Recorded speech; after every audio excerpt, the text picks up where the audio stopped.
Bulletin में खुशामदीद। आगाज में आपको बताएंगे मुल्क में कोरोना केसेस बढ़ते ही पाबंदियों के साए मंडलाने लगे। NCOC ने वज़राए तालीम और सेहत के हुक्काम का अहम इजलास 17 जनवरी को तलब कर लिया। तालीमी इदारों, शादी की तकरीबात और रेस्टोरेंट्स के लिए SOPs पर गौर किया जाएगा। NCOC ने परवाज़ों और पब्लिक ट्रांसपोर्ट में खाने पीने की अशिया की फराहमी पर 17 जनवरी से पाबंदी आयद कर दी है। दौरान परवाज मास्क के इस्तेमाल और एयरपोर्ट्स पर SOPs पर सख्ती से अमल दरामद करने का हुक्म जारी किया गया है। हम बात करेंगे, हमारी नुमाइंदा अरहम खान हमारे साथ हैं, उनसे मजीद डिटेल्स लेंगे। अरहम, बताइएगा NCOC ने मजीद क्या फैसले किए हैं? मारूफ, मुल्क में कोरोना केसेस बढ़ रहे हैं, उसके ऊपर NCOC का अहम इजलास हुआ है और जो सेहत हुकाम और तालीम के हुकाम हैं उनके साथ 17 जनवरी को एक अहम सेशन होने जा रहा है, जिसके अंदर जो तालीमी इदारे हैं, अवामी इज्तिमात हैं, शादी की तकरीबात है, इंडोर आउटडोर डाइनिंग है और ट्रांसपोर्ट से मुतालिक नए SOPs पर गौर होगा। तो मुमकिन तौर पर कुछ पाबंदियां भी लग सकती हैं और बार बार ये कहा जा रहा है, सूबों से भी दरख्वास्त की जा रही है कि जो मास्क का इस्तेमाल है उसे यकीनी बनाया जाए। कोरोना SOPs पर अमल दरामद को सख्ती से यकीनी बनाने की हिदायत की गई है आज के इजलास में। इसके अलावा जो अहम फैसले हुए हैं उसमें यह है कि दौरान फ्लाइट खाने पीने की जो अशिया की फराहमी है उस पर 17 जनवरी से पाबंदी लगा दी गई है। जो इंटरसिटी पब्लिक ट्रांसपोर्ट है उसमें भी खाने पीने की जो अशिया की फराहमी है उस पर भी 17 जनवरी से पाबंदी आयद की गई है। इसके अलावा जो दौरान परवाज मास्क का इस्तेमाल है उसे यकीनी बनाने के लिए सिविल एविएशन को कहा गया है तमाम एयरपोर्ट पर कोरोना SOPs को यकीनी बनाया जाए और जो कोरोना SOPs पर अमल दरामद नहीं करते उनके साथ सख्ती से निपटने की भी हिदायत की गई है। इसके अलावा जो अहम फैसले हैं उनके हवाले से बताएं तो सूबों को ये भी कहा गया है कि अस्पतालों में जो ऑक्सीजन बेड SOPs को फॉलो किया जाए, मास्क पहना जाए, डिस्टेंस रखा जाए, तमाम तर वो पाबंदियां जो कि पहले थी उनको दोबारा से आयद कर दिया गया है। मजीद फैसले होने जा रहे हैं, इसके लिए 17 जनवरी का इंतजार करना होगा। बेहद शुक्रिया आपका अरहम खान। और अब खबर यह है कि कराची समेत सिंध भर में स्कूल्स बंद नहीं होंगे, तालीमी सरगर्मियां जारी रहेंगी। सिंध टास्क फोर्स ने फैसला सुना दिया। शादी हॉल्स, मार्केट्स और अवामी मकामात पर मास्क पहनना लाजमी करार दे दिया गया है। सिंध हुकूमत ने वैक्सीनेशन मुहिम भी तेज करने का फैसला कर लिया। संजय साधवानी की रिपोर्ट। वजीर आला सिंध मुराद अली शाह की जेर सदारत कोरोना की सूरत हाल पर सूबाई टास्क फोर्स के इजलास में अहम फैसले किए गए। फैसला किया गया है कि कराची में कोरोना के फैलाव की शरह में मुसलसल रिकॉर्ड इजाफे के बावजूद तालीमी इदारे खुले रहेंगे। कराची समेत सिंध भर के शादी हॉल्स, मार्केटें और अवामी मुकामात पर मास्क पहनने को लाजमी करार दिया गया है। इजलास में फैसला किया गया है कि जो सरकारी अफसर मास्क नहीं पहनेगा उसको जुर्माना किया जाएगा। जुर्माने में 1 दिन की तनख्वाह की कटौती करने की भी तजवीज दी गई। सिंध टास्क फोर्स ने शादी की तकरीबात में खाना बॉक्स में देने की हिदायत की है। मार्केट्स में सिर्फ वैक्सीनेटेड अफराद के दाखिले की इजाजत होगी। इंतजामिया के लिए वैक्सीनेशन कार्ड का रिकॉर्ड चेक करना लाजमी होगा। वजीर आला सिंध का कहना था कि कोरोना केसेस में इजाफा एहतियाती तदाबीर न अपनाने का नतीजा है। अवाम ताउन करेंगे तो कोरोना की मौजूदा लहर पर भी कंट्रोल हो जाएगा। सूबाई हुकूमत ने सिंध भर में वैक्सीनेशन मुहिम तेज करने और SOPs पर सख्ती से अमल दरामद कराने का भी फैसला किया है। संजय साधवानी, समा, कराची। और कोरोना वायरस के हमले तेज हो गए, कराची सबसे ज्यादा मुतासिर है। मुस्बत केसेस की शरह 35% तक जा पहुंची है। 24 घंटों के दौरान मुल्क भर में मजीद 4286 अफराद कातिल वबा की लपेट में आए हैं। शरह 8.16% तक चली गई है। 4 मरीज जिंदगी की बाजी हार गए, जबकि मजमूई अमवात की तादाद 29,000 से तजावुज कर गई। कोरोना की 5वीं लहर तेजी से सरायत करने लगी। सबसे बड़े शहर कराची में खतरे की घंटियां तेज हो गई, जहां मुस्बत केसेस की शरह 35.30 तक जा पहुंची। ओमिक्रॉन के 23 मजीद केस रिपोर्ट होने के बाद मजमूई तादाद 430 हो गई। लाहौर समेत पंजाब में कोरोना का फैलाव तेज होता जा रहा है। गुज़िश्ता रोज पंजाब में 2 अमवात रिपोर्ट हुए। रावलपिंडी में मुस्बत शरह 10 और लाहौर में 8.5 रिकॉर्ड हुई। खैबर पख्तूनख्वा में सूरत हाल कदरे बेहतर है, ताहम ओमिक्रॉन वायरस मुसलसल रिपोर्ट हो रहा है। मजीद 11 केस सामने आ गए। ओमिक्रॉन से मुतासरा मरीजों की तादाद 75 हो गई। सूबे भर में पेशावर हॉट स्पॉट बना हुआ है। कराची के खालिक दीना हॉल में कोरोना से बचाव के लिए बूस्टर शॉट लगाया जा रहा है, लेकिन यहां आने वालों को मसाइल का भी सामना है। वैक्सीनेशन की दोनों डोज लगवाने के बावजूद सिस्टम में रजिस्ट्रेशन जाहिर ही नहीं हो रही।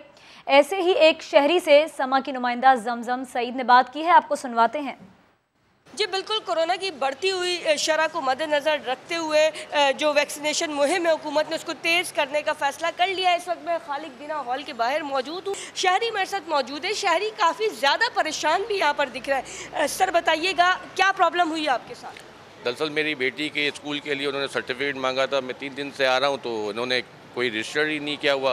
वो कह रहे आप जो ना वहाँ पे अपना एक्सपो सेंटर जाएं, वहाँ से उसको सही करवाएं। यहाँ से तो हमने सही कर दिया है। सर आपने डोज लगवाया कहाँ से था? यहीं से लगवाया था हमने। खालिद दीना हॉल से डोज लगवाया और कह रहे हैं अब जब बूस्टर लगाने आए तो कह रहे हैं कि रजिस्ट्रेशन नहीं हुई। अच्छा, कार्ड दे दिया गया है और दोनों डोजेज इसमें शो भी हो रहे हैं कि लग चुके हैं, लेकिन उसके बावजूद जब यहाँ बूस्टर डोज लगवाने आए तो पता चला कि रजिस्ट्रेशन ही नहीं हुई है। अच्छा, खालिद दीना हॉल के बाहर का ये तो एक ही मसला है, ऐसे कहीं सारे मसाइल, बहुत सारी आवाम यहाँ मौजूद है, उनके साथ हैं।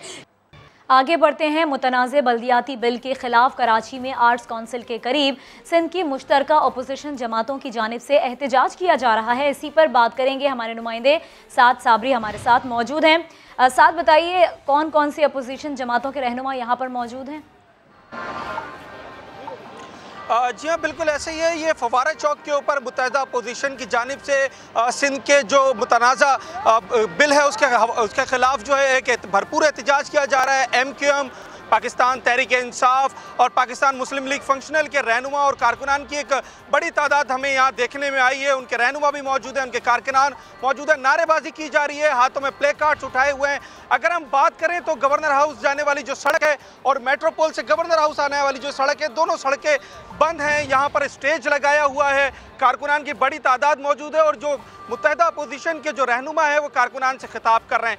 इस वक्त जब हमारी यहाँ पर अपोजिशन रहनुमाओं से बात हुई तो उनका ये कहना था कि जो एहतजाज का दायरा है ये मज़ीद वसी हो सकता है। फ़िलहाल आज हमने देखा कि ख़वातीन की बड़ी तादाद है और दीगर वफूद भी जो है वो इस एहतजाज में शामिल हो रहे हैं। मुतालबा इनका यही है कि जो सिंध हुकूमत की जानिब से जो बल्दियाती कानून पेश किया गया है उसको फिलफौर वापस लिया जाए और जब तक उसको वापस नहीं लिया जाता इस तरह की नहीं लेंगे, इस तरह के एहतजाज किए जाते रहेंगे। बहुत शुक्रिया साद, आपने आगाह किया। और मार्च के जवाब में मार्च, तहरीक इंसाफ ने सिंध सरकार के खिलाफ मार्च का ऐलान कर दिया। विफाकी वजीर अली जैदी ने इल्ज़ाम लगाया कि पीपल्स पार्टी से बड़ा जमहूरियत का डाकू कोई नहीं। ये लोग आवाम को पानी और सफरी सहूलियात नहीं दे सके। काले बल्दियाती कानून के जरिए वजीर आला ने इख्तियारात अपने कब्जे में कर लिए। पूरे सूबे से लोग कराची लाकर एहतजाज करेंगे। वो फरमाते हैं बेबी जरदारी साहब कि मैं 27 तारीख को कराची से मार्च करूंगा। मैं आज ऐलान कर रहा हूँ बेबी जरदारी, 27 तारीख को मैं गोटकी से मार्च कर रहा हूँ कराची तक।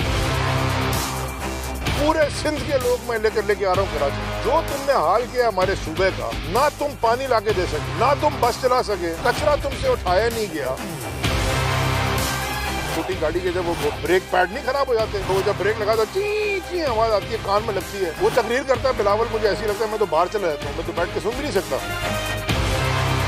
इनसे बड़ा जमहूरियत का डाकू है ही नहीं पाकिस्तान में। इन्होंने वादा किया था कि जो कचरा उठाने का काम है सॉलिड वेस्ट मैनेजमेंट, इसको भी डिवॉल्व करेंगे। ऊपर से ये लेके आ गए ब्लैक लॉ, काला कानून। इख्तियार सारे सीएम साहब ने अपने हाथ में रख लिए। सीएम साहब एक बहुत बड़ी माफिया, जिसका गॉडफादर आसिफ जरदारी है, ये उसके अकाउंटेंट है। इस शहर में जिसने आवाज उठाई वो फारिग हो गया।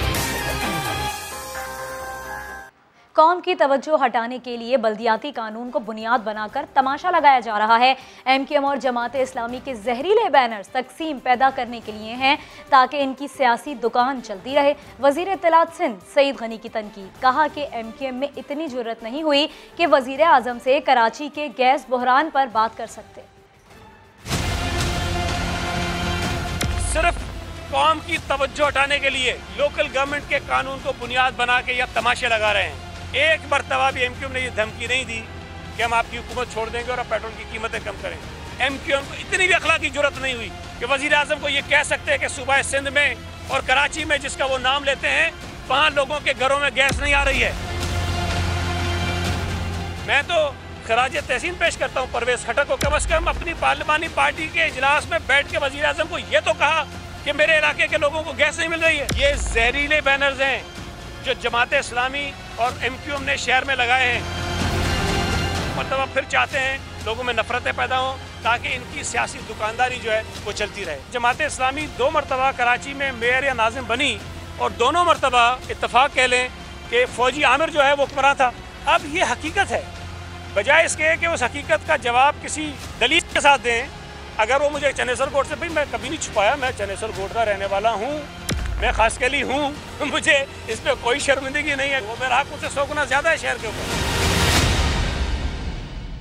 और वज़ीर तवानाई हम्माद अजहर ने वाज़े कर दिया कि स्टेट बैंक पाकिस्तान को खुद मुख्तार बनाने से सिक्योरिटी कॉम्प्रोमाइज़ नहीं हो रही। अपोजिशन सिर्फ और सिर्फ पॉइंट स्कोरिंग कर रही है। मरकज़ी बैंक के असासे वफाक के पास ही रहेंगे। प्रेस कॉन्फ्रेंस के दौरान हम्माद अजहर ने बताया कि परवेज़ खटक हमारे बड़े हैं और काबिल एहतराम हैं, कोई तल्ख कलामी नहीं हुई। उन्हें बता दिया कि फ़िलहाल नए गैस कनेक्शंस पर पाबंदी लगा रखी है।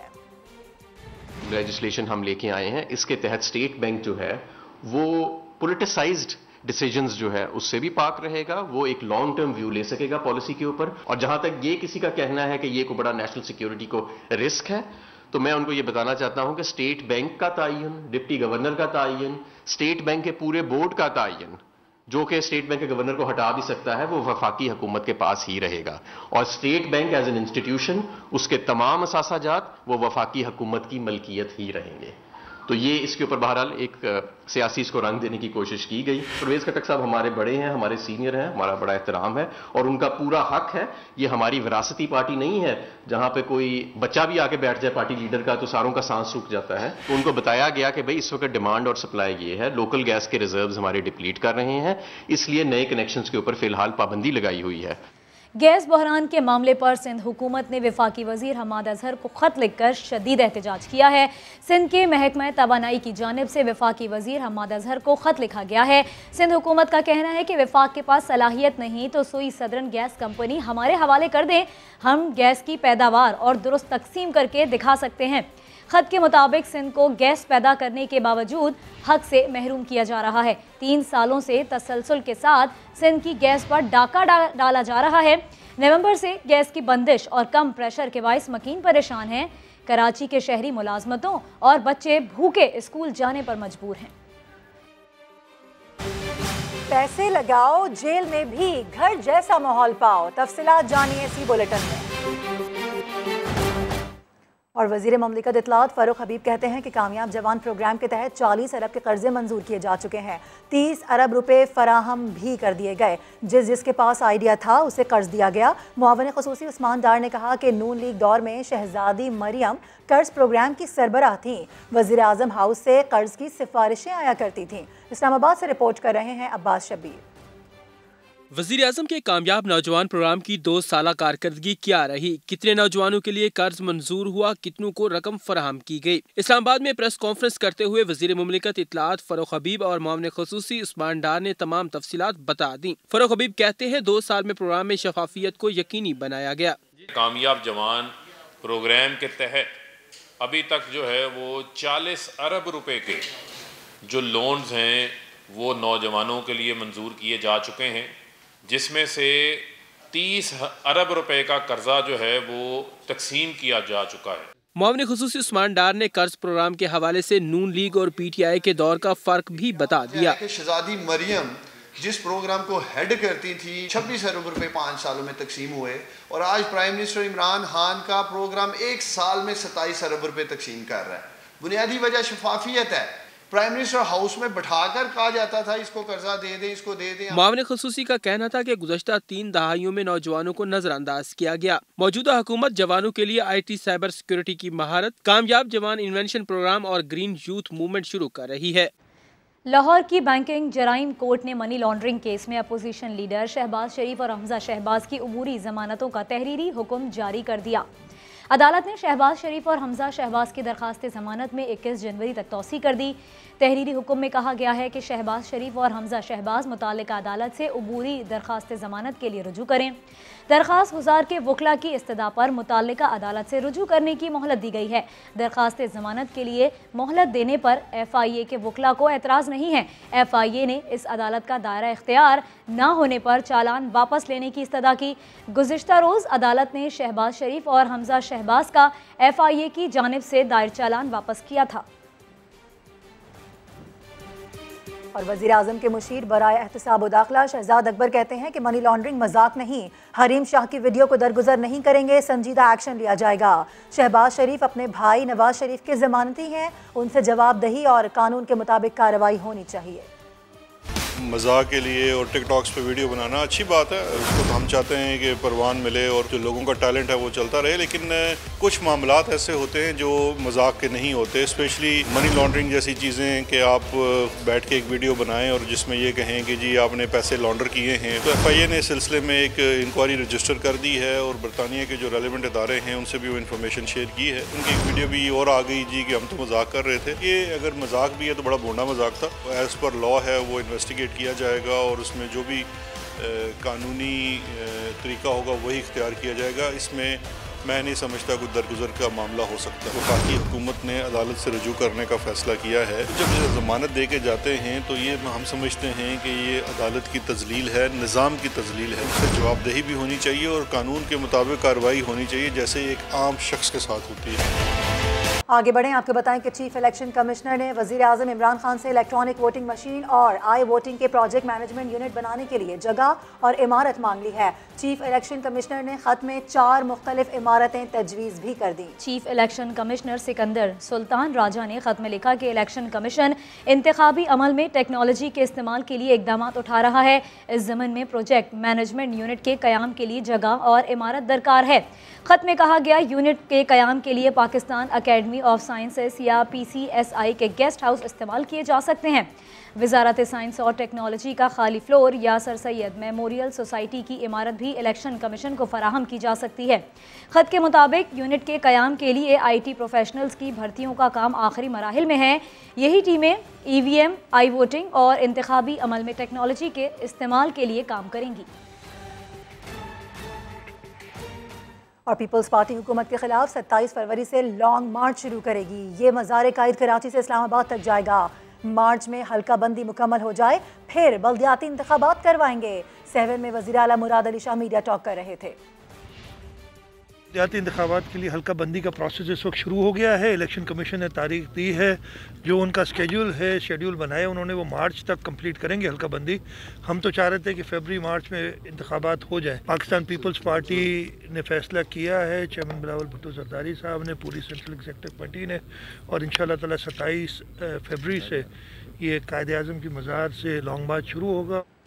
सर्विसेज अस्पताल लाहौर में डॉक्टर्स की गफलत सामने आ गई। एमरजेंसी में खुद चलकर आने वाले मरीज को रिकॉर्ड में रिसीव डेट लिख दिया। CCTV फुटेज ने सारा पोल खोल दिया।